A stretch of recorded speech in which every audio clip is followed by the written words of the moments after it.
Journalist Jessica Gallagher joins us now from Lviv with more on this story. So, Jessica, what is the latest in terms of those evacuations? As you mentioned, Ukraine's Deputy Prime Minister Irina Vereshchuk came out to say that all women, children, and the elderly have been evacuated. That is essentially to the extent of the information we have, except that she said that the president's order had been carried out. Now, we have heard from the Russian side that 50 civilians were evacuated from the Azovstal steel plant. The question is where did those who were evacuated end up? There have been reports of many people who have been evacuated from Mariupol heading to Russia, having no choice in the matter and being sent to different places within Russia. And some of the other evacuees, we've had about, 150 within the last 48 hours. Some have gone to Zaporizhia, north of Mariupol, which is on the Ukrainian side, and some of the others have gone to Russia. Now, one of the things that's important to remember with the Azovstal steel plant, it is the last remaining stronghold, the holdout for Ukrainians. The rest of Mariupol, which is on the Azov Sea, has essentially been taken over by the Russians. And this steel plant has seen the brunt of the action, continuous air bombardments from the sea, surface-to-air missiles within the last few days as civilians have been trying to be evacuated. There are about 2,000 Ukrainian soldiers who are holed up in this plant, and they are underneath the steel plant, which is about 28 kilometers worth of tunnels and underground places where they've been able to hole up and defend their positions.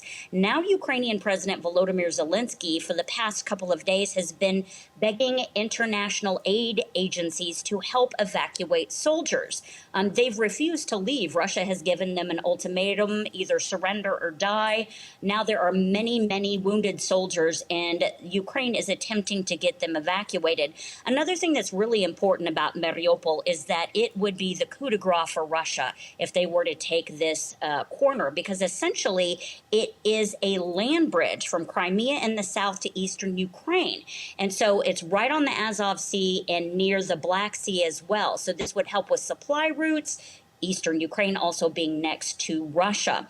And this is a very important point to make out, because Russia is celebrating May 9th, which is Victory Day, on Monday. Natasha?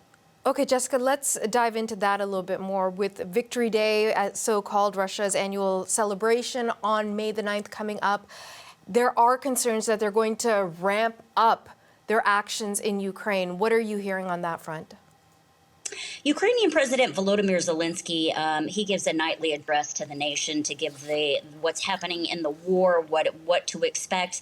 And he made a very specific plea saying, please do not ignore air raid sirens ahead of Russia's most patriotic holiday, which is on Monday. He's saying, if there are air raid sirens, please go inside. It's your lives. It's your children's lives. And the thinking is that because this is the day, May 9th, Monday, that Russia declared war over Nazi Germany in World War II, that this is the time that Russia would really use its forces and its chances to lord over this holiday, for lack of better words, over the Ukrainians.